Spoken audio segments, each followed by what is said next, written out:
ಮದುವೆ ಮುಂಚೆ ಮಕ್ಕಳು ಹಿಂಗೆ ಓಡಾಡ್ಕೊಂಡಿರುತ್ತೆ, ಗಂಡು ಹೆಣ್ಣು ಆರಾಮಾಗಿರ್ತಾರೆ. ಮದುವೆ ಆಗ್ತಾ ಇದ್ದಂಗೆ ಆಗತ್ತೆ ಅನ್ನುವ ಹಾಗೆ ಅವ್ರ ಬಿಹೇವಿಯರ್ ಚೇಂಜ್ ಆಗಿಬಿಡುತ್ತೆ. ನೂರಾರು ತಪ್ಪುಗಳನ್ನು ಮಾಡ್ತೀವಿ. ಈ ಪಾಪ ಪ್ರಜ್ಞೆಯಲ್ಲಿ ಬದುಕಬೇಕಾ? ನಾನು ಸರಿ, ಎದುರುಗಡೆಯವ್ರ ತಪ್ಪು ಅಂತಾನೆ ಅನ್ಸುತ್ತೆ. ಕರೆಕ್ಷನ್ಸ್ ಮಾಡ್ಕೋತೀರಾ ಅಂತ ನೀವು ಕೇಳಿದ್ರಿ ಅಲ್ವಾ? ತಪ್ಪು ಅನ್ನಿಸ್ದಾಗ ಕರೆಕ್ಷನ್ ಮಾಡ್ಕೋಬೇಕು ಅನ್ನೋ ಆಸ್ಪೆಕ್ಟ್ ಬರುತ್ತೆ. ನನಗೆ ತಪ್ಪು ಅಂತಾನೆ ಅನ್ಸಲ್ಲ ಅನ್ನೋ ಪ್ರಾಬ್ಲಮ್ ಇದ್ದಾಗ ಮುಖದ ಅಂದವನ್ನು ನೋಡಿಕೊಂಡು ಬಾಡಿಯನ್ನು ನಾವು ಅಳತು ಬಿಡ್ತೀವಿ. ಇದು ಹೀಗಿರಲಿ ಪರವಾಗಿಲ್ಲ.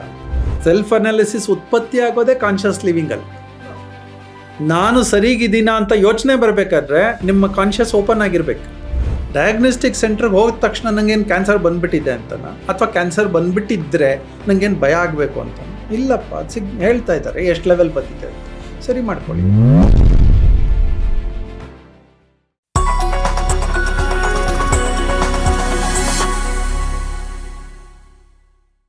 ಲೈಫಲ್ಲಿ ನಾವು ಬೆಳೀತಾ ಒಂದೊಂದು ಹಂತವನ್ನು ತಲುಪ್ತಾ we are expected to behave a certain way. ಅಂದರೆ ಮೆಚುರಿಟಿ ಅಂತ ಇದೆ ಒಂದು ಪದ, ನಾವು ಯಾವಾಗಲೂ ಬಳಸ್ತೀವಿ. ಆ ಏಜ್ಗೆ ತಕ್ಕನಾದ ಮೆಚುರಿಟಿ ಇರಬೇಕು ಅಂತ ಲೋಕಾರೂಢಿಯಾಗಿ ಎಲ್ಲರೂ ಎಕ್ಸ್ಪೆಕ್ಟ್ ಮಾಡ್ತಾರೆ. ಆ್ಯಂಡ್ ನಾವು ಕೂಡ ನಮಗೇನೆ ಇಂಡಿವಿಜುವಲಿಸ್ಟಿಕ್ ಆಗಿ ನಾನು ಯಾಕೆ ಎಷ್ಟು ಸಿಲಿಯಾಗಿ ಬಿಹೇವ್ ಮಾಡಿದೆ, ಕರೆಕ್ಟ್ ಅಲ್ವಾ, ನಾನು ಹಿಂಗಿರಬೇಕಾಗಿತ್ತಲ್ವ, ನೆಕ್ಸ್ಟ್ ಟೈಮಿಂದ ನಾನು ತುಂಬ ಮೆಚ್ಯೂರ್ಡಾಗಿ ಬಿಹೇವ್ ಮಾಡೋಕ್ಕೆ ಟ್ರೈ ಮಾಡ್ತೀನಿ ಅಂತ. ಸೊ ಬೇಸಿಕಲಿ ಮೆಚ್ಯೂರ್ಡಾಗಿ ಬಿಹೇವ್ ಮಾಡೋದು ಅನ್ನೋ ಡೆಫಿನೇಷನ್ ಏನು ಅಂತ ಎಲ್ಲೂ ಪರ್ಫೆಕ್ಟಾಗಿ ಹೀಗೆ ಡಿಫೈನ್ ಬಹುಶಃ ಆಗಿಲ್ವೇನೋ. ಸೊ ಲೆಟ್ಸ್ ಅಂಡರ್ಸ್ಟ್ಯಾಂಡ್, ಮೆಚ್ಯೂರ್ಡ್ ಆಗಿರಬೇಕು ಅಂತ ಅಂದ್ಕೊಳ್ತೀವಿ, ಅದರ ಡೆಫಿನೇಷನ್ ಏನು. ಬಟ್ ಗೊತ್ತಿದ್ದು ಯಾಕೆ ಕೆಲವು ಸತಿ ಎಷ್ಟೇ ದೊಡ್ಡವರಾಗಲಿ, ವಯಸ್ಸು ಎಷ್ಟೇ ಆಗಲಿ, ಇದು ತುಂಬ ಸಿಲ್ಲಿಯಾಗಿ ಬಿಹೇವ್ ಮಾಡಿಬಿಟ್ರಲ್ವಾ ಅಂತ ಕೂಡ ಒಂದು ಅಂಡರ್ಸ್ಟೇಟ್ಮೆಂಟ್ ಇದೆ. ಸೊ ಯಾಕೆ ಈ ಥರ ಆಗುತ್ತೆ? What is maturity then? ಹಾಗಿದ್ರೆ ಸಿಲ್ಲಿಯಾಗಿ ಯಾಕೆ ಆಡ್ತೀವಿ? ಆ ವಯಸ್ಸು ದಾಟಿದ್ರು, ಆ ಮೆಚುರಿಟಿ ಬರಬೇಕಾಗಿದ್ರು, ಯಾಕೆ ಈ ಥರ ಬಿಹೇವ್ ಮಾಡ್ತೀವಿ? Let's understand from Yogatma Shrihari. ನಮಸ್ಕಾರ. ನಿಮಗೆ ಅನಿಸಿದೆಯಾ ಪ್ರಪಂಚದಲ್ಲಿ ಒಂದಷ್ಟು ಜನ ಪ್ರತಿನಿತ್ಯ ಭೇಟಿ ಮಾಡ್ತಿರ್ತೀರಿ, ಇವ್ರ ವಯಸ್ಸಿಗೆ ತಕ್ಕನಾಗಿ ಬಿಹೇವ್ ಮಾಡಲ್ವಲ್ಲ, ತುಂಬ ಸಿಲ್ಲಿಯಾಗೋ, ತುಂಬ ಚೈಲ್ಡಿಶ್ ಆಗೋ ಬಿಹೇವ್ ಮಾಡ್ತಾರಲ್ಲ. ಅಂದರೆ ನಾಟ್ ಸೊ ಮೆಚೂರ್. ಚೈಲ್ಡಿಶ್ ಅಂದರೆ ಚಂಗ್ಲಂಗ್ ಆಡೋದು ಅಂತೀವಲ್ಲ, ಹಂಗಲ್ಲ. ಏನೋ ತುಂಬ ಅವ್ರ ವಯಸ್ಸಿಗೆ ತಕ್ಕನಾಗಿ ಬಿಹೇವ್ ಮಾಡ್ತಿಲ್ಲ ಅಂತ ನಿಮ್ಗೆ ಅನಿಸಿದ್ಯಾ? ಅನಿಸಿದೆ. ಎಲ್ಲರೂ ಹಾಗೆ ಆಡೋದು. ನೀವು ಯಾಕೆ ಹಂಗೆ ಆಡಲ್ಲ? ಆಡಿದ್ದೀರಾ ಯಾವಾಗಲಾದರೂ? ನಾನು ಹಾಗೆ ಆಡಿದ್ದೀರಾ? ಈ ನಡುವೆ ನಾನು ಕೇಳುವ ಪ್ರಶ್ನೆಗೆಲ್ಲ ನಾನು 2-3 ಎಪಿಸೋಡಿಂದ ಹಾಗೆ ಆಗ್ತಿದೆ. ನಾನೇನೋ ಒಂದು ಪ್ರಶ್ನೆ ನಿಮಗೆ ಕೇಳ್ತೀನಿ, ನೀವೇನು ಮಾಡ್ತಿದ್ರಿ, ನಿಮಗೆ ಹೆಂಗೆ ಅಂದರೆ ನಾನೂ ಹಾಗೆ ಅಂತ ಹೇಳ್ತೀರಾ. ಒಂದು ಕಡೆ ಆಶ್ಚರ್ಯ ಆಗುತ್ತೆ, ಒಂದು ಕಡೆ ಒಂದು ಹೋಪ್ ಕೂಡ ಬರುತ್ತೆ. ಸೊ ಯೋಗಾತ್ಮ ಥರ ಎಲ್ಲರೂ ಆಗಬಹುದಲ್ವಾ ಅಂತ ಒಂದು ಅನಿಸುತ್ತೆ, ಅವಾಗೊಂದು ಭರವಸೆ ಬರುತ್ತೆ. ಸೊ ಇನ್ನೂ ಕಾಲ ಮಿಂಚಿಲ್ಲ, can I also become Yogatma ಅಂತ ಅನಿಸುತ್ತೆ. How do you define Yogatma by the way? ಏನು ಯೋಗಾತ್ಮ ಅಂದರೆ? 2 ಪದ. ಇದು ನನಗೆ ಯಾರೋ ಪ್ರಶಸ್ತಿ ಕೊಟ್ಟದ್ದಲ್ಲ. ಯೋಗ ಮಾಡಿಸ್ತಾ ಇದ್ದೆ, ಒಂದಷ್ಟು ಚರ್ಚೆಗಳಾಗ್ತಾ ಇತ್ತು ಮಧ್ಯದಲ್ಲಿ. ಯಾರೋ ಒಬ್ಬರು ನಿಂತ್ಕೊಂಡು ನೀವೆಲ್ಲವೂ ಹೀಗೆ ಅನಲೈಸ್ ಮಾಡ್ತೀರಾ ಅಲ್ವಾ, ಅಂದರೆ ನೀವು ಯೋಗಾತ್ಮ ಅಲ್ವಾ ಅಂತಂದ್ರು. ಅಲ್ಲಿವರೆಗೂ ಅಂಥ ಪದ ಇದೆ ಅಂತಲೇ ನಂಗೆ ಗೊತ್ತಿರಲಿಲ್ಲ. ಯಾರೋ ಒಬ್ರು ಕೊಟ್ಟಿದ್ದು, ಇಲ್ಲಿಂದ ಮುಂದೆ ನಾನು ನಿಮ್ಮನ್ನು ಹೀಗೆ ಕರಿಬೋದಾ ಅಂತ ಒಬ್ಬರು ಹೇಳಿದ್ದು. ಆಮೇಲೆ ಕರಿಯೋಕ್ಕೆ ಶುರು ಮಾಡಿದೆ, ನನಗೂ ಅಕ್ಸೆಪ್ಟ್ ಮಾಡ್ಕೊಳ್ಳಿಕ್ಕೆ ಶುರು ಮಾಡಿದೆ. ಅದು ನನಗೆ ಒಂದು ಕಡೆ ಗೌರವ, ಆದರೆ ಇನ್ನೊಂದು ಕಡೆ ಚುಚ್ಚುವಿಕೆ. ಆ್ಯಕ್ಚುಲಿ ಅವರ ಪ್ರಕಾರ ಯೋಗಾತ್ಮ ಅನ್ನುವ ಕ್ಯಾರೆಕ್ಟರಿಸ್ಟಿಕ್ಸ್ ಏನು?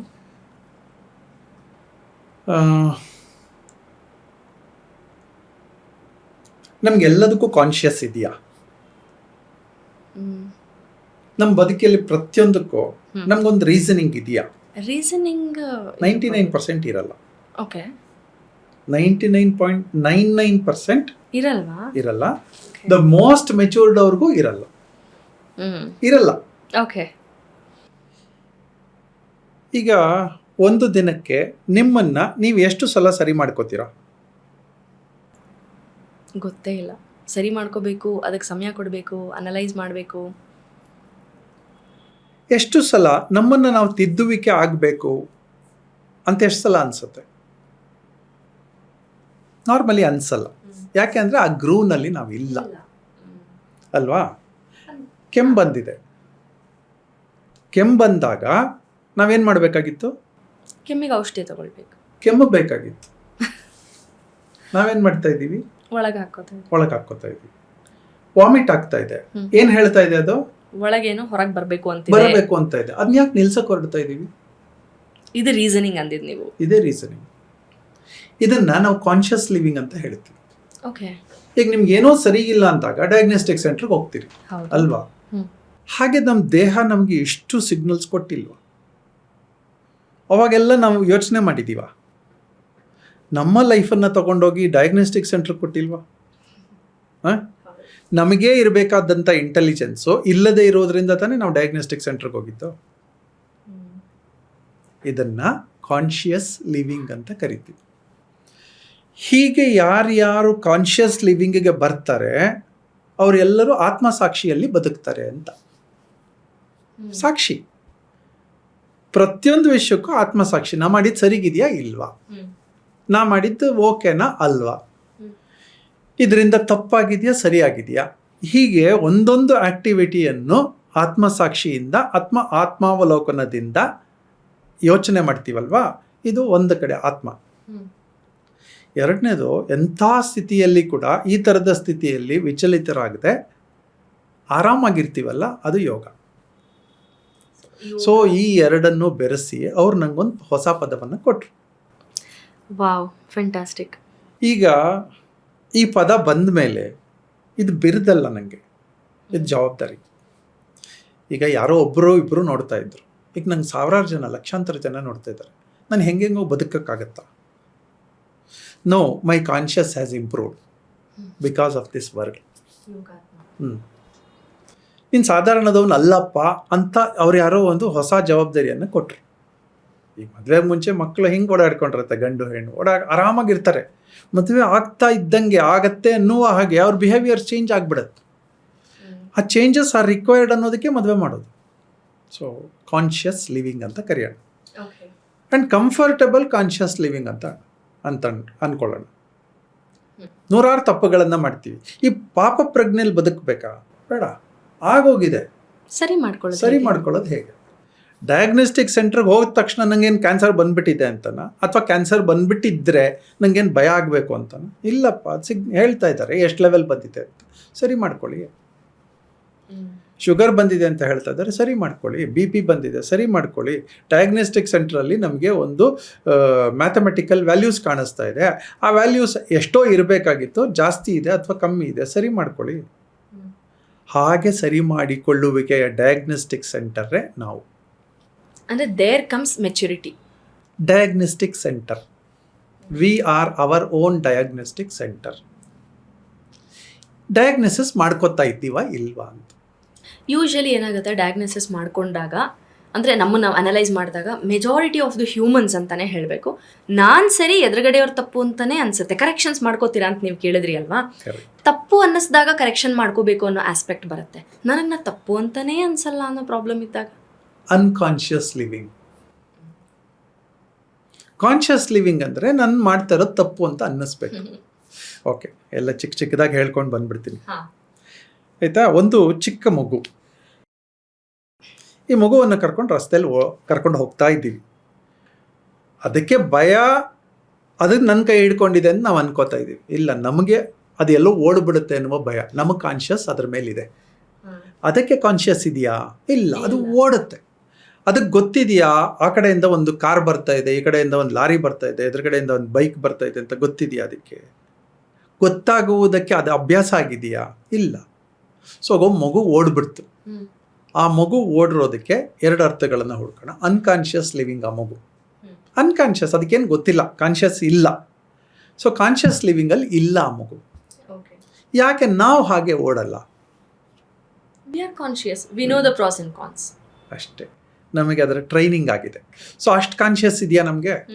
ಸೊ ಎಲ್ಲರೂ ಪೂರ್ತಿ ಅನ್ಕಾನ್ಷಿಯಸ್ ಲಿವಿಂಗಲ್ಲಿ ಇಲ್ಲ, ಆದರೆ ಎಷ್ಟು ಬೇಕೋ ಬೇಸಿಕ್ ಕಾನ್ಷಿಯಸ್ ಅಲ್ಲಿದ್ದಾರೆ. ಕರೆಕ್ಟ್, ಆಯ್ತಾ? ಒಂದು ಉದಾಹರಣೆ, ಓಕೆನಾ ಇದು? ಓಕೆ. ಒಂದು ನಾಯಿ, ಇದು ನನಗೆ ಅಭ್ಯಾಸ ರೆಗ್ಯುಲರ್ ಆಗುತ್ತೆ. ನಾನು ಬರುವ ದಾರಿಯಲ್ಲಿ, ಅದರಲ್ಲೂ ಸ್ವಲ್ಪ ಬೆಳಿಗ್ಗೆ ಬೇಗ ಹೇಳ್ತೀನಿ, ಹೋಗ್ಬೇಕಾದ್ರೆ ರಸ್ತೆ ಮಧ್ಯದಲ್ಲಿ ಮಲಗಿರುತ್ತೆ. ಆ ರಸ್ತೆ ಮಧ್ಯದಲ್ಲಿ ನಾನು ಹಂಪ್ ದಾಟಿ ಕಾರ್ ಇಳಿಸ್ಬೇಕಾದ್ರೆ ಅದು ಪಾಪ ಎದ್ದೇಳುತ್ತೆ. ನಾನು ಹಾರ್ ನೋಡಿದ್ರೆ ಅಕ್ಕಪಕ್ಕದವ್ರಿಗೆ ಆಗತ್ತೆ ಅಂತ ಹೇಳ್ಬಿಟ್ಟು ನಾನು ಸುಮ್ಮನೆ ಹಂಗೆ ಇರ್ತೀನಿ. ಅದಕ್ಕೆ ಆ ಶಬ್ದ ಗೊತ್ತಾಗತ್ತೆ, ಹೇಳುತ್ತೆ, ಪಕ್ಕಕ್ಕೆ ಹೋಗುತ್ತೆ. ನಾನು ಕ್ರಾಸ್ ಆಗಿ ಹೋದ್ಮೇಲೆ ಮತ್ತೆ ಅದು ಅಲ್ಲೇ ಬಂದು ಮಲ್ಕೊಳ್ಳುತ್ತೆ. ಓಕೆನಾ? ಈಗ ಅದು ಕಾನ್ಷಿಯಸ್ ಲಿವಿಂಗ ಅಲ್ವಾ? ಪಾರ್ಷಿಯಲಿ ಕಾನ್ಷಿಯಸ್ ಅನ್ಬೋದಾ? ಅದಕ್ಕೆ ನಾನು ಬಂದಾಗ ಎದ್ದು ಹೋಗಬೇಕು ಅನ್ನೋದು ಗೊತ್ತಿದೆ, ಆದರೆ ಮತ್ತಲ್ಲೇ ಬಂದರೆ ಇನ್ನೊಂದು ಗಾಡಿ ಬರ್ಬೋದಲ್ಲ ಅಂತ ಗೊತ್ತಾಗಿಲ್ಲ ಅದಕ್ಕೆ. ಹೌದಾ? ಹೌದು. ಸೊ ಇದನ್ನು ಪಾರ್ಷಿಯಲಿ ಕಾನ್ಷಿಯಸ್ ಅಂತ ಕರಿಬೋದು. ಎಸ್. ಅದಕ್ಕೆ ಎರಡನೇ ಬುದ್ಧಿ ಇತ್ತ, ಹಿಂಗಾಗೋಗಿದೆ, ನಾನು ಮತ್ತೆ ಮಲ್ಕೊಂಡ್ರೆ ಇನ್ನೊಂದು ಕಾರೋ ಇನ್ನೊಂದು ಟೂ ವೀಲರೋ ಬಂದು ನನ್ನ ಮೇಲೆ ಹತ್ತುತ್ತೆ, ಗೊತ್ತಾಗಿಲ್ಲ ಅದಕ್ಕೆ. ಸೊ ಸ್ವಲ್ಪ ಕಾನ್ಷಿಯಸ್ ಇದೆ ಅಷ್ಟೇ ಅದಕ್ಕೆ. ಹೌದು. ನಾವೆಲ್ಲರೂ ಈ ಸ್ವಲ್ಪ ಕಾನ್ಷಿಯಸ್ಸಲ್ಲೇ ಬದುಕ್ತಾ ಇರೋದು. ಎರಡನೇ ಉದಾಹರಣೆ ಓಕೆನಾ? ಬೆಕ್ಕು ಓಡುತ್ತೆ ಗೊತ್ತಾ? ಹೌದು. ಬೆಕ್ಕಿಗೆ ಕಾನ್ಷಿಯಸ್ ಇಲ್ಲ. ನಾಯಿಗಿರುವಷ್ಟು ಕಾನ್ಷಿಯಸ್ನೆಸ್ ಬೆಕ್ಕಿಗೆ ಇಲ್ಲ. ಬೆಕ್ಕು ಸುಮ್ಮನೆ ಓಡ್ಬಿಡುತ್ತೆ, ಯಾರೋ ಅಡ್ಡ ಬಂದರೂ ಅಡ್ಡದಲ್ಲಿ ತಪ್ಪಿಸ್ಕೊಳ್ಳುತ್ತೆ ಅಥವಾ ಸಿಕ್ಕಾಕೊಳ್ಳುತ್ತೆ. ನಾಯಿ ಹಾಕೊಳ್ಳೋದಕ್ಕಿಂತ ಜಾಸ್ತಿ ಬೆಕ್ಕು ಸಿಕ್ಕಾಕೊಳ್ಳುತ್ತೆ. ಸೊ ಅದಕ್ಕೆ ಕಾನ್ಷಿಯಸ್ ಇಲ್ಲ, ಸುಮ್ಮನೆ ಅದು ಎಲ್ಲಿ ಬೇಕಾದ್ರೆ ಅಲ್ಲಿ ಹೋಗ್ತಾ ಇರುತ್ತೆ ಅಷ್ಟೇ. ನಮ್ಮ ಜೀವನ ಎಲ್ಲ ನಾವು ಹಾಗೇ ಇದ್ದೀವಿ ಅಂತ ಅನ್ಸಲ್ವ? ಸೊ ಇದನ್ನು ನಾನು ಕಾನ್ಷಿಯಸ್ ಲಿವಿಂಗ್ ಅಂತ ಹೇಳ್ತೀನಿ. ಈಗ ನಾವು ಹಾಗೆ ಎಲ್ಲೆಲ್ಲಿ ಆಡ್ತೀವಿ, ಎಲ್ಲೆಲ್ಲಿ ಆಡಲ್ಲ ಅನ್ನೋದು ನಾವು ನೋಡೋಣ.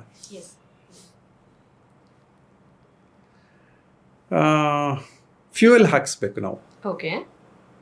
ನಿಮ್ಮ ಗಾಡಿ ಪೆಟ್ರೋಲ್ ಹಾಕ್ಸ್ತೀರಿ, ಗಾಡಿ ಓಡಿಸ್ತಾ ಇದ್ದೀರಿ, ಪೆಟ್ರೋಲ್ ಕಮ್ಮಿ ಆದರೆ, ಇವತ್ತೆಲ್ಲ ಓಡಿಸಿರೋದು ಕಡಿಮೆ ಆದರೆ ಸಾಯಂಕಾಲನೋ ನಾಳೆ ಬೆಳಗ್ಗೆನೋ ಹಾಕಿಸ್ತೀರಿ. ನಾಳೆ ಬೆಳಗ್ಗೆ ಎಲ್ಲೂ ಹೋಗೋ ಪ್ಲ್ಯಾನೇ ಇಲ್ಲ, ನೀವು ಪೆಟ್ರೋಲ್ ಹಾಕ್ಸ್ತೀರಾ? ಇವಾಗ ಹಾಕ್ಸಿರ್ತೀನಿ, ಮುಂಚೆ ಸಪೋಸ್ ಹಾಕ್ಸಿರ್ಲಿಲ್ಲ. ಅಂದರೆ ಎರಡು, ಒಂದು ಥಿಂಕಿಂಗ್ ಅಹೆಡ್ ಅಂತ ಒಂದು, ನಾಳೆ ಪೆಟ್ರೋಲ್ ಸಿಗದೇ ಇದ್ದರೆ ಅಥವಾ ಇವತ್ತೇ ಹಾಕ್ಸ್ಬಿಡೋಣ ಅಂತ ಒಂದು. ಆದರೆ ನಾವು ಪೆಟ್ರೋಲ್ ಇರೋ ಗಾಡಿಯಲ್ಲಿ ಇರೋವಾಗ, ಎಲ್ಲೂ ಓಡಾಡದೇ ಇರುವಾಗ ಮತ್ತೆ ಪೆಟ್ರೋಲ್ ಹಾಕ್ಸ್ತೀವಾ? ಇಲ್ಲ ಅಲ್ವಾ? ಅದು ಬೇಸಿಕ್ ಜ್ಞಾನ ನಮಗಿದೆ ಅಲ್ವಾ, ಬೇಸಿಕ್ ಕಾನ್ಷಿಯಸ್ ಇದೆ ಅಲ್ವಾ?